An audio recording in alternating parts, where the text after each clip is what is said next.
اعوذ باللہ من الشیطان الرجیم، بسم اللہ الرحمن الرحیم۔ احسن نقوی انشاءاللہ تعالی آج ہم بیٹل آف احد پر بات کرنے والے ہیں۔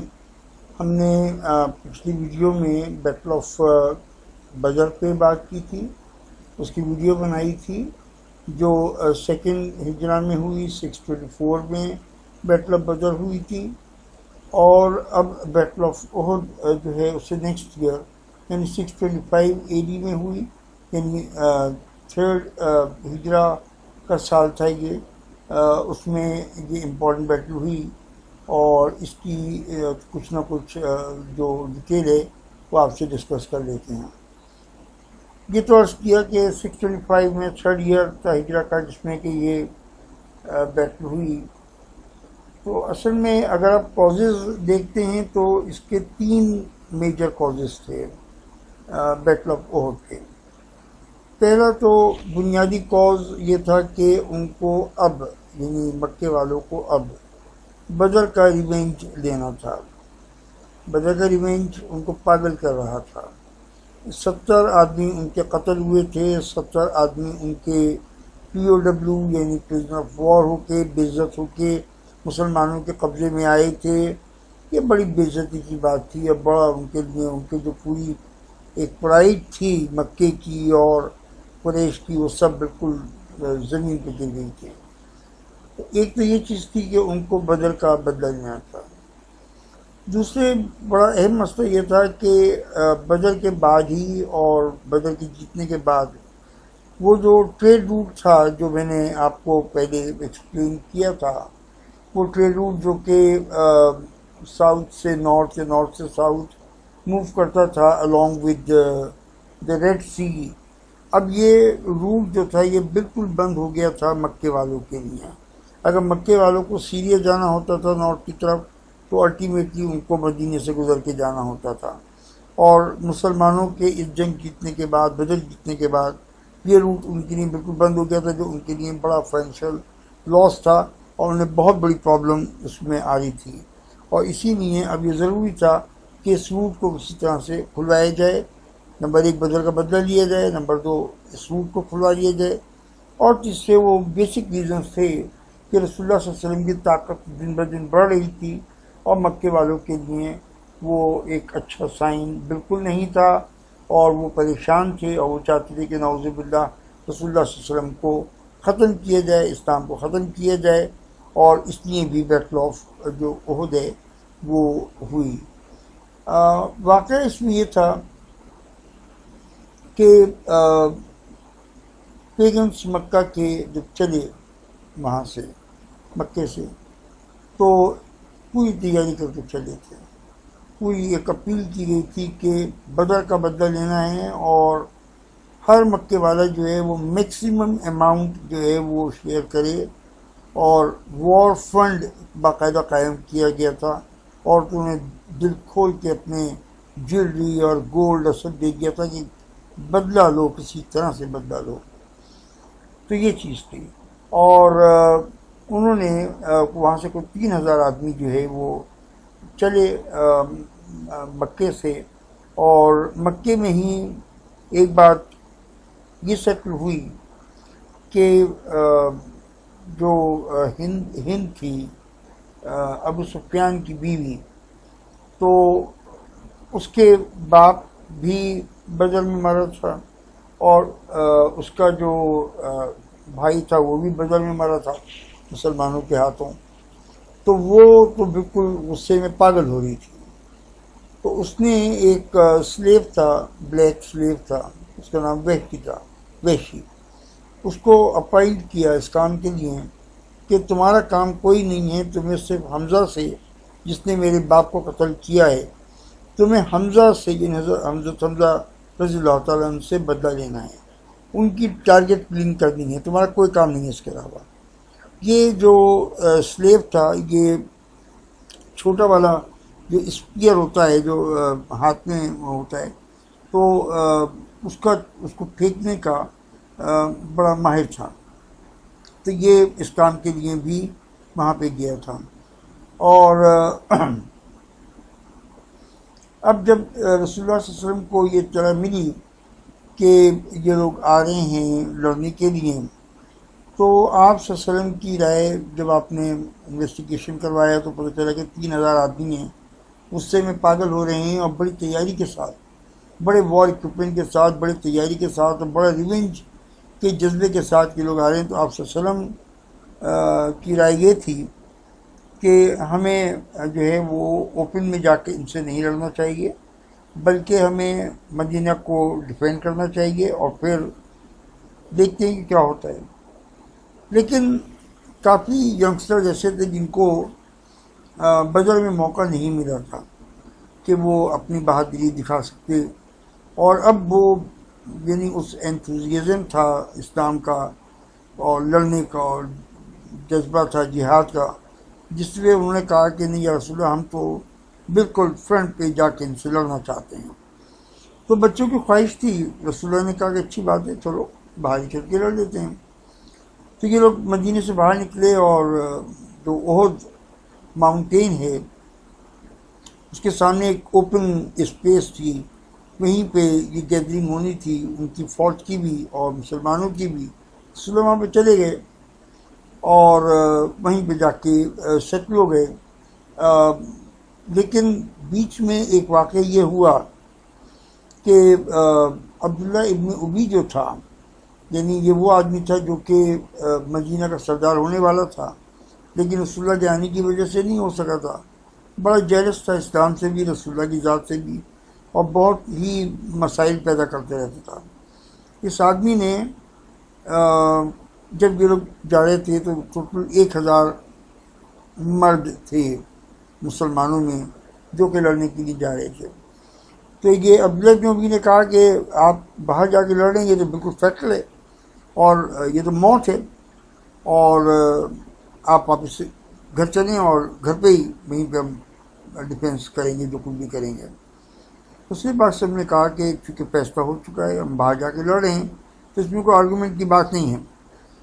لیکن یہ ظالم آدمی جو تھا، یہ اپنے 300 ساتھیوں کے ساتھ خاص ایسے وقت میں چھوڑ کے آ گیا مدینے واپس۔ ظاہر ہے کہ اس کا مقصد یہ تھا کہ جو آرمی ہے مسلمانوں کی وہ ڈیمورلائز ہو جائے، نمبر 1۔ نمبر 2، ویک ہو جائے، کہاں 1000 آدمی، کہاں 700 آدمی، اور 700 آدمی لڑنے جا رہے ہیں 3000 کے ساتھ، یعنی 4 گنا زیادہ، 4 ٹائمز زیادہ بڑی آرمی کے ساتھ لڑنے جا رہے ہیں۔ تو ظاہر ہے کہ مقصد یہ تھا کہ مسلمان ڈیمورلائز ہو جائیں اور ڈیفیٹ ہو جائے اور کافروں کا قبضہ ہو جائے، یہی مقصد تھا، اس کے علاوہ کوئی مقصد نہیں تھا۔ یہ 300 آدمیوں کے ساتھ دے کے آ گیا، اور اب مسلمانوں کی جو آرمی تھی وہ صرف 700 جوانوں کی رہ گئی، اور یہ 700 لوگ جو تھے یہ لڑنے جا رہے تھے 3000 آدمیوں کے ساتھ جو قریش تھے۔ آپ صلی اللہ علیہ وسلم پہنچ گئے اس ویلی میں، اور کے سامنے جو میدان تھا وہاں پہ باقی سب چیزیں ٹھیک تھیں، لیکن ایک پرابلم یہ تھی کہ ایک ہل تھا، اور اس ہل کے اندر ہی ایک اوپننگ تھی، اور وہ اوپننگ جو تھی بڑی خطرناک تھی، یعنی اگر وہاں سے حملہ ہو جاتا تو اس صورت میں مسلمان جو ہے وہ بڑی مشکل میں پھنس جاتے ہیں۔ تو آپ وسلم نے یہ کیا کہ 50 آرچرز جو تھے، یعنی تیر کمان کے ماہر آرچرز، 50 آف دیم، رسول پاک صلی اللہ علیہ وسلم نے فرمایا کہ آپ لوگ اس جگہ پہ بیٹھیں گے، یہ انصار تھے، آپ یہیں پہ بیٹھیں گے، کسی حالت میں یہ جگہ مت چھوڑنا، کسی حالت میں یہ جگہ مت چھوڑنا، اگر تم دیکھو کہ ہماری لاشیں جنگلی جانور کھا رہے ہیں تو بھی یہ جگہ مت چھوڑنا، اس جگہ کی حفاظت کرنی ہے۔ انہوں نے کہا کہ ٹھیک ہے۔ اس کے بعد پھر جنگ شروع ہو گئی، اور اللہ تعالیٰ نے چونکہ وعدہ کیا ہوا تھا کہ میں تمہاری مدد کروں گا اور ان کو ڈیفیٹ کروں گا، تو اللہ تعالیٰ نے کافروں کو اتنی بڑی آرمی کو ڈیفیٹ کر دیا، ڈیفیٹ ہو گئی۔ اور جب ڈیفیٹ ہو گئی اور مسلمان جیت گئے، تو یہ لوگ جو بڑی تیاری کے ساتھ آئے ہوئے تھے، انہوں نے جو ہے وہ ریٹریٹ میں بھاگنا شروع کر دیا اپنی جان بچانے کے لیے، اور یہ میدان چھوڑ کے بھاگ گئے اور بھاگنے لگے. ظاہر ہے کہ ان کا مال غنیمت جتنا بھی تھا، ان کا اونٹ تھے، ان کے جانور تھے، ان کے کیمپوں میں سامان پڑا ہوا تھا، وہ گھبراہٹ جلدی میں سب کچھ وہاں پہ چھوڑ گئے اور یہ لوگ میدان سے نکل گئے. مسلمانوں نے جب یہ دیکھا، جو لوگ جنگ لڑ رہے تھے انہوں نے یہ دیکھا کہ یہ سامان سب پڑا ہوا ہے اور جنگ جیت گئے، یہ تو بھاگ گئے. تو انہوں نے جو طریقہ تھا اس وقت پرانے زمانے کا، ابھی تک اسلامک جو ٹیچنگز تھیں وہ بریفنگ نہیں آئی تھی جہاد کے متعلق، کیا مینرز ہیں جہاد کے، وہ سب چیزیں ابھی تک نہیں آئی تھیں. تو مسلمانوں نے کیمپوں پہ حملہ کر دیا. پیگنس بھاگ چکے تھے، مکے والے بھاگ چکے تھے، اور انہوں نے وہاں پہ لوٹ مار شروع کر دی. ادھر جب دیکھا، ادھر ان اوپننگ کے پہ بیٹھے ہوئے جب انہوں نے دیکھا 50 آرچرز نے کہ وہ تو یہاں پر تو سارے مسلمان جو ہیں وہ لوٹ مار کر رہے ہیں، اور ہم یہاں پہ بیٹھے رہے تو پھر ہمیں تو کچھ بھی نہیں ملے گا. ایک یہ خیال، اور پھر یہ کہ انہوں نے کہا کہ بھئی جنگ تو جیت گئے نا، رسول نے فرمایا تھا کہ بھئی یہیں پہ رہنا، تو بھئی اب تو جنگ جیت گئے، نکل کے بھاگ گئے، اب تو چیپٹر کلوز ہو گیا. تو انہوں نے غلطی یہ کی کہ ان میں سے بس 5 آدمی وہاں پہ رہ گئے، ان کے جو لیڈر تھے وہ رہ گئے اور 4-5 آدمی اور رہ گئے، اور باقی 45 جو تھے وہ چھوڑ کے اور آ گئے میدان میں، اور انہوں نے باقی مسلمانوں کے ساتھ مل کے کیمپوں میں لوٹ مار شروع کر دی. اس درمیان میں یہ ہوا کہ جب یہ کافر نکل کے بھاگ رہے تھے تو ان میں خالد بن ولید جو بعد میں مسلمان ہوئے رضی اللہ تعالیٰ عنہ، بڑے زبردست واریر تھے، اس وقت مسلمان نہیں تھے، اس وقت قریش کی طرف سے لڑ رہے تھے. یہ بڑے زبردست جنرل تھے، بائی برتھ بڑے زبردست قسم کے واریر تھے، جنرل تھے، دماغ ان کا بڑا زبردست تھا. انہوں نے دیکھا کہ یہ اوپننگ خالی ہو گئی ہے، تو انہوں نے اپنے کیولری کو، یعنی اپنے گھوڑے والوں کو لیا اور ایک لمبا چکر لگا کے اونٹ کے پیچھے سے اور اس اوپننگ پہ حملہ کر دیا. وہ گھوڑے والے بہت تھے، حفاظت کرنے والے سب جا چکے تھے، 4-5 آدمی تھے بیچارے بھوکے لڑتے، وہ شہید ہو گئے فوراً. اور اس طرح سے خالد بن ولید پیچھے کے حصے سے داخل ہوئے، اور یہاں پہ مسلمان بالکل تیار ہی نہیں تھے، مینٹلی بالکل تیار نہیں تھے، وہ تو لوٹ مار میں مصروف تھے، خیال و گمان بھی نہیں تھا کہ کیا ہو جائے گا. اور پیچھے سے جناب ایک بہت بڑا حملہ ان کے اوپر ہو گیا، اور ان کا قتل عام شروع ہو گیا. بالکل مسلمان گھبرا گئے، پریشان ہو گئے کہ یہ کیا واقعہ ہو گیا، اور ان کو کچھ نہ سمجھنے کا موقع ملا، نہ کچھ سمجھنے کا موقع ملا. خود رسول پاک صلی اللہ علیہ وسلم کے گرد بڑے زبردست حملے شروع ہو گئے، اور جو صحابہ کرام تھے وہ ان کے چاروں طرف آ گئے اور ان کو ڈیفینڈ کرنا شروع کیا. لیکن اتنے حملے تھے کہ انہی حملوں میں ایک واقعہ یہ ہوا کہ آپ صلی اللہ علیہ وسلم کے سر پہ کسی نے، کافر نے تلوار ماری، اور آپ نے ایک ہیلمٹ پہنا ہوا تھا سر کو پروٹیکٹ کرنے کے لیے، اور اس ہیلمٹ میں آگے کی طرف نیلز تھیں، 2-3 نیلز نکلی ہوئی تھیں. تو وہ کیونکہ ہیلمٹ اس چوٹ کی وجہ سے نیچے ہوا، تو وہ جو نیلز تھیں وہ سیدھی آپ کے منہ پہ جا کے لگی، اور اس سے آپ کے 1 یا 3 دانت جو ہے وہ شہید ہو گئے، اور منہ سے بہت زیادہ بلیڈنگ شروع ہو گئی. اور ظاہر ہے کہ سر کی چوٹ تھی، اس میں آپ کو ہلکی سی بے ہوشی کی بھی کیفیت ہو گئی. اور اس درمیان میں یہ ہوا کہ ایک صحابی تھے، ان کا نام تھا حضرت مصعب یا عمیر، شاید نام تھا حضرت عمیر. تو ان کی شکل جو تھی رسول اللہ صلی اللہ علیہ وسلم سے بہت ملتی تھی. تو ایک دم سے یہ ریومر ہو گئی کہ رسول اللہ تو شہید ہو گئے. بس مسلمان تو بالکل ہی ایسے ہو گئے کہ بالکل سمجھو کہ ان میں جسم میں جان ہی نہیں، اور عجیب و غریب ان کی کیفیت ہو گئی، اور بالکل پریشان سے ہو گئے.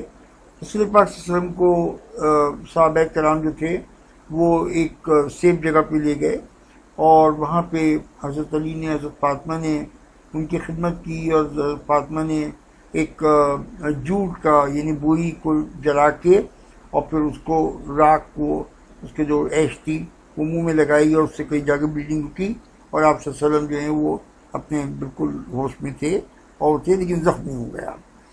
اور ان دا مین ٹائم یہ ہوا کہ وحشی جو تھا وہ جو سلیب تھا وہ تو پیچھے لگا ہوا تھا، تو اس نے اپنا اسپیئر مارا حضرت حمزہ کو. حضرت حمزہ کے سینے پہ لگا. ان کو تو خیال و گمان بھی نہیں تھا کہ کون اس سے حملہ کرے گا، اور ان کے سینے پہ لگا اور وہ گرے اور آن دی اسپاٹ شہید ہو گئے. اور چونکہ اب ڈومیننس تو قریش والوں کی تھی اس میدان میں، تو ہندا آگے بڑھی اور اس کو اتنا غصہ اور نفرت اس کے اندر تھی کہ اس نے اپنے چاقو اور نکال کے یا جو بھی تھا نکال کے حمزہ کی جو باڈی تھی اس کو میوٹیلیٹ کر دیا، کان کاٹ دیے، ناک کاٹ دی، آپ کا جو سینہ کھول دیا اور بہت برا اس نے کیا. تو بعد میں بہرحال مسلمان ہوئی وہ، لیکن یہ کہ رسول اللہ کو تو اس بات سے بڑی تکلیف ہوتی تھی یاد کر کے. حضرت حمزہ دوست بھی تھے، بھائی بھی تھے، دودھ شریک بھائی بھی تھے، بڑی محبت کی حضرت حمزہ سے. بہرحال یہ ٹریجک واقعہ ہوا. اور اس کے بعد پھر یہ لوگ اللہ کی طرف سے یہ ہوا، میں ادھر سے ذکر کر دیں گے، اس میں لکھا ہوا ہے کہ 70 مسلمان جو ہیں شہید ہوئے. حضرت حمزہ کی شہادت تو ہوئی تھی ظاہر ہے، لیکن 70 مسلمان شہید ہوئے. اور ابو سفیان نے کہا کہ ہم اگلے سال پھر آئیں گے لڑنے کے لیے. یہ لوگ واپس چلے گئے. کیوں واپس گئے یہ بات سمجھ نہیں آتی. وہ تو جیت چکے تھے، سب کچھ ہو گیا تھا، لیکن بس اللہ کی طرف سے ہوا کہ یہ لوگ واپس چلے گئے. لیکن رسول پاک صلی اللہ علیہ وسلم زخمی تھے، مسلمان بہت ڈیمورلائز تھے، لیکن آپ نے کہا کہ نہیں، ان کو چیز کرو، ان کو چیز کرو. اور جب انہوں نے مسلمانوں نے چیز کیا تو پھر وہ سمجھے کہ پتہ نہیں یہ بالکل نئی کوئی فوج آ گئی ہے، واٹ ایور جو بھی سمجھے وہ. لیکن اس کے بعد انہوں نے یہ آنے کی وہ ڈیسائیڈ کر چکے تھے کہ واپس آ کے اٹیک کریں گے. لیکن اب ان کی ہمت ختم ہو گئی اور یہ مکہ کے جو پیگنس تھے یہ واپس مکہ چلے گئے. اور یہ بیٹل جو جنگ جو ختم ہوئی. اور بہت رسول پاک صلی اللہ علیہ وسلم کو اس جنگ میں مسلمانوں کی شہادت کا، حضرت حمزہ کی شہادت کا بڑے قریبی جو صحابی تھے وہ شہید ہوئے. اور اس طرح سے اب سوال یہ ہوتا ہے کہ کیا مسلمان یہ جنگ جیتے یا ہارے؟ یعنی اپنے تو آپ یہ کہہ سکتے ہیں کہ جنگ بالکل نہیں جیتے، ہارے. لیکن میری ذاتی رائے یہ ہے کہ مسلمان جنگ نہیں ہارے، کیونکہ قریش کا جو مین ٹارگیٹ تھا وہ یہ تھا کہ نعوذ باللہ رسول اللہ کو ختم کر دیا جائے اور اسلام کو ختم کر دیا جائے اور مدینے پہ قبضہ کر لیا جائے. ان تینوں ٹارگیٹ میں سے ایک ٹارگیٹ بھی اچیو نہیں کیا. رسول پاک اللہ کی رحمت سے زندہ تھے اور مدینہ منورہ بالکل سیف تھا، اسلام بالکل سیف تھا، اور یہ لوگ واپس چلے گئے تو یہ اپنا ٹارگیٹ پورا نہیں کر سکے. تو اگر میں اس کو وکٹری نہیں کہتا تو میں اس کو ڈیفیٹ بھی نہیں کہتا. یہ مسلمانوں کی بڑی جیت تھی کہ وہ اپنا ایک ٹارگیٹ بھی اچیو نہیں کر سکے. تو اس طرح سے اللہ تعالیٰ نے جو ہے وہ مسلمانوں کو بچا لیا، اور مسلمانوں کو اس جنگ سے کئی سبق ملے. سب سے بڑا سبق جو قرآن نے بھی مسلمانوں کو بتایا کہ تمہاری جنگیں مال غنیمت کے لیے، بوٹی کے لیے، پیسے کے لیے نہیں ہیں. زمینوں کے لیے مت لڑو، تمہیں لڑنا ہے اللہ کے دین کی خاطر لڑنا ہے. پیسے کی کوئی اہمیت نہیں ہے، پیسہ جو ملنا ہوگا وہ اللہ تعالیٰ آپ کو دے دے گا. یہ بہت امپورٹنٹ سبق ملا کہ آپ نے پیسے کا لالچ کیا، اسی لیے آپ کے اوپر اٹیک ہوا اور آپ کو سزا بھگتنی پڑی. اور تمہیں رسول نے منع کیا تھا کہ دیکھو اس جگہ کو مت چھوڑنا، اور تم نے رسول کی بات نہیں مانی. دیکھیے ہم سب کے لیے سبق ہے. آج ہم اپنے رسول کی بات نہیں مان رہے. بتائیے جب اس وقت مسلمانوں کو لاس ہوا تھا رسول کی بات نہ مان کے، آج مسلمانوں کو لاس نہیں ہوگا؟ ہو رہا ہے. اس لیے کہ ہم رسول اللہ کی بات ماننے کو تیار نہیں ہیں.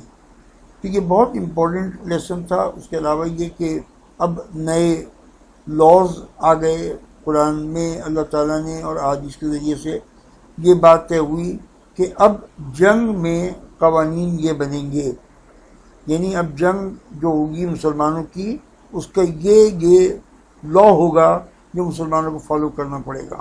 یہ تو ہو گیا، آپ لوگوں نے ڈائریکٹ میں آ کے حملہ کر دیا، لیکن اب یہ نہیں ہوگا، اب کوئی لالچ نہیں ہوگا. اب آپ کی جنگ اللہ سے کے لیے اور اللہ کے رسول کے لیے اور اسلام کے لیے ہوگی. آپ کا بہت بہت شکریہ. اللہ تعالیٰ آپ کو سب کو بہت خوش رکھے. Thank you.